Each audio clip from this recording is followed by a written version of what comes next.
زہرا جو کہ ملتان میں 20 سال کی لڑکی تھی، اس کی لاش اس کے کمرے سے پنکھے سے لٹکی ہوئی برآمد ہوئی تھی، اور آج اس کا جو شوہر ہے علی رضا بخاری وہ منظر عام پر آتا ہے اور پریس کانفرنس کرتا ہے، اور پریس کانفرنس کے دوران اہم انکشافات کر دیتا ہے۔ اس نے اپنے سسر پر بڑی سنگین قسم کے الزامات لگائے۔ اس نے کہا کہ میں اپنی بیوی پر کس طرح کا تشدد کر سکتا تھا، اگر میں نے اس کی زبان کاٹی ہے تو کیا پوسٹ مارٹم میں وہ نکل کر آئی۔ اس نے بتایا کہ جناب صبح 7:30 بجے کیا ہوا جب میں اس کا دروازہ کھٹکھٹا رہا تھا، جب میں سولر پینل آن کرنے کے لیے آیا، لیکن اس سے ایک دن پہلے میرے بچے کو لے کے میری بیوی کے ساتھ کیا اختلاف۔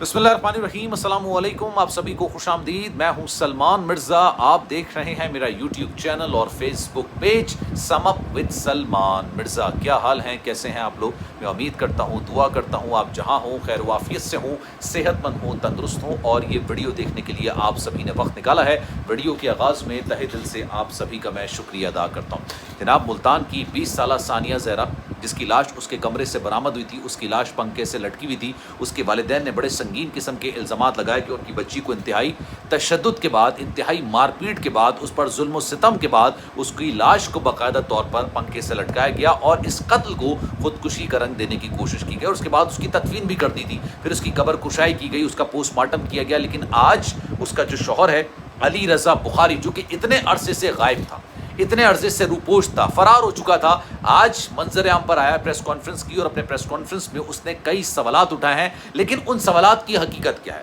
وہ پہلے میں اس کا بیان آپ کو پڑھ کے سنا دوں، پھر میں آپ کو اس کی حقیقت بیان کروں گا۔ علی رضا بخاری یہ کہتا ہے کہ جناب جو بات میں کہہ رہا ہوں وہ حلفاً کہہ رہا ہوں۔ 8 جولائی کا دن رات 8:30 بجے کا وقت تھا۔ میرا ایک بچہ، انہوں نے یہ بات بولی کہ جناب میرا ایک 1.5 سال کا بچہ جو میری بیوی کا دودھ پیتا تھا، یعنی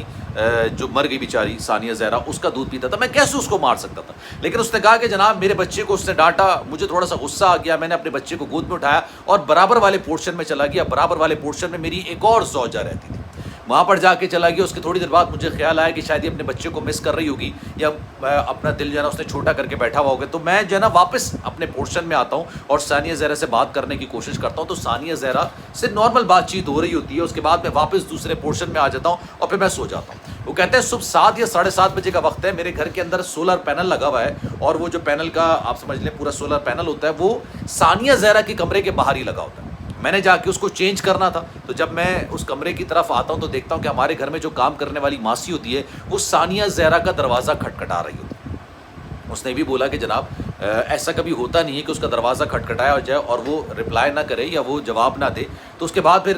جو میری ماسی ہوتی ہے وہ کہتی ہے کہ جناب بیوی جی دروازہ نہیں کھول رہی۔ پھر میری والدہ اتر کر آتی ہیں، وہ دروازہ کھٹکھٹاتی ہیں، لیکن اس کے باوجود بھی ثانیہ زہرا نے دروازہ نہیں کھولا، اور اس نے کہا کہ آج تک ایسا نہیں ہوا کہ میری والدہ نے دروازہ کھٹکھٹایا ہو اور میری بیوی نے دروازہ نہیں کھولا ہو۔ لیکن جب میں دروازہ توڑتا ہوں تو دیکھتا ہوں کہ جناب میری بیوی نے اپنی زندگی کا خاتمہ کر لیا، خودکشی کر لیا۔ اس نے کہا کہ جناب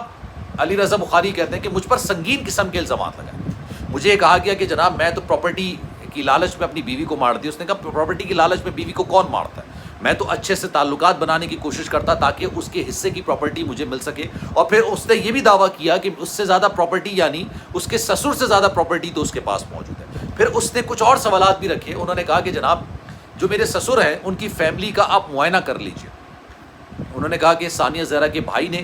خودکشی کی، ثانیہ زہرا کی بھابھی نے خودکشی کی، ثانیہ زہرا کی والدہ نے 3 بار خودکشی کرنے کی کوشش کی، تیسری بار پنکھا ٹوٹ گیا، 2 بار ان کو بچا لیا گیا تھا۔ انہوں نے کہا کہ جناب میرے سسر کی آپ ویڈیوز دیکھ لیں، وہ بھی انہوں نے کچھ اسی طرح کی ویڈیوز بنائی ہوئی، کہہ رہے ہیں اگر میں نے تشدد کیا ہوتا، میں نے مارا ہوتا تو میں اپنی بیوی کو مارتا نا۔ چلے میں نے اس کو 1 سیکنڈ کے لیے اگر تسلیم کر لیں کہ میں نے اس کو قتل بھی کر دیا، تو اس کے بھائی کو قتل کرنے میں میرا ہاتھ تو نہیں ہوگا نا، اس کی بھابھی کو قتل کرنے میں میرا ہاتھ تو نہیں ہوگا نا، اس کی والدہ کو 3 بار خودکشی پر اکسانے میں میرا ہاتھ تو نہیں ہوگا نا۔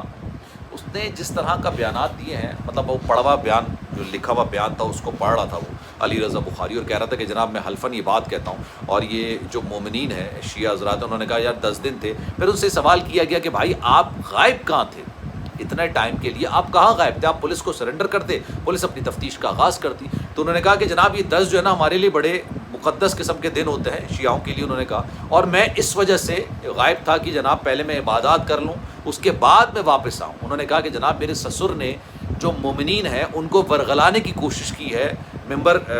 کے جو ہے نا سامنے بیٹھ کے انہوں نے جھوٹ بولنے کی کوشش کی ہے، اس طرح کے انہوں نے الزامات لگائے، اور انہوں نے کہا کہ جناب میں نے لاہور ہائی کورٹ سے بھی پروٹیکٹیو بیل لے لی ہے، میں نے دوسری عدالتوں سے بھی بیل لے لی ہے، لیکن اس کے باوجود میں اپنے آپ کو پولیس کے سامنے سرنڈر کرتا ہوں کہ اگر آپ مجھے تفتیش کرنا چاہیں، جس طریقے سے تفتیش کرنا چاہیں آپ تفتیش کر سکتے ہیں۔ پھر انہوں نے تھوڑا میڈیا سے گلا کیا کہ کہاں ہے وہ پیر ٹوٹے ہوئے، جو پیر ٹوٹے ہوئے بتایا کہتے ہیں، کہاں ہے وہ زبان کٹی ہوئی جو میں نے زبان کاٹی تھی، کہاں ہے اس پر ظلم و ستم کے نشانات جو میں نے اس پر ظلم و ستم کے جو نا پہاڑ توڑ دیے تھے۔ انہوں نے کہا کہ جناب پوسٹ مارٹم رپورٹ آپ دیکھ لیجئے، پوسٹ مارٹم کرایا گیا، اس میں کسی قسم کے بھی تشدد کے نشانات نہیں تھے، نہ ہی وہ 5 مہینے کی حاملہ تھی۔ لیکن میرا سوال یہ پیدا ہوتا ہے کہ جناب میرا سوال یہ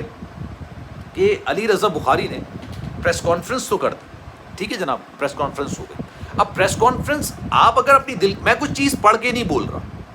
مجھے ایک چیز کا پتہ ہے اور اس چیز کو میں آپ کو بیان کر رہا ہوں، میں دیکھ دیکھ کے نہیں پڑھا۔ آپ دیکھ دیکھ کے وہ چیز پڑھ رہے ہوتے ہیں جس کے بارے میں آپ کنفیوز ہوتے ہیں، پہلی بات۔ دوسرا، وہ آپ نے نہیں لکھی ہوتی، یہ آپ کی اپنی کہانی نہیں ہوتی۔ ایک بندے کے ساتھ پوری کہانی بیتی ہے، اس کو پیپر پہ لکھ کے دیا گیا اور وہ پیپر لکھ کے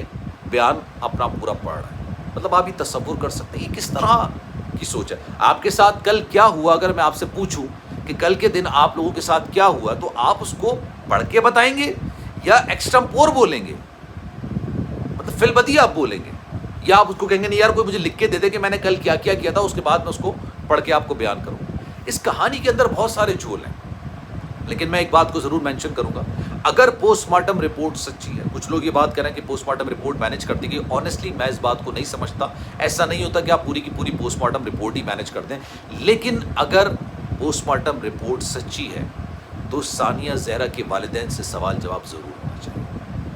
ان سے ضرور سوال جواب ہونا چاہیے کہ آپ نے یہ کیسے کہا کہ بچی کی زبان کٹی گئی، آپ نے یہ کیسے کہا کہ اس کے پیر ٹوٹے ہوئے، آپ نے یہ کیسے کہا کہ اس کے آگے کے دانت ٹوٹے ہوئے تھے، آپ نے یہ کیسے کہا کہ وہ 5 مہینے کی حاملہ تھی۔ حاملہ کا تو جھوٹ نہیں بولا جائے گا نا، چلے آپ نے تشدد اور دیگر چیزوں کو چھپا لیا، حاملہ کا جھوٹ کون بولے گا؟ تو اس کا مطلب ہے کہ آپ نے لوگوں کے سینٹیمنٹس کو استعمال کرنے کی کوشش کی اپنے فائدے کے لیے۔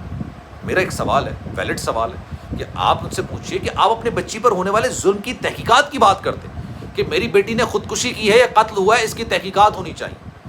صاف اور شفاف تحقیقات کی جانی چاہیے۔ لیکن آپ نے پہلے سے ایک ایسا ماحول بنا دیا کہ اگر وہ سچ نہیں ہوئی بات کہ اس پر تشدد نہیں کیا گیا، اس کی زبان نہیں کاٹی گئی، اس کے مارا پیرا نہیں کیا، تو پھر تو آپ کا کیس ہی کمزور ہو گیا نا، آپ نے خود اپنی بیٹی کا کیس کمزور کر دیا۔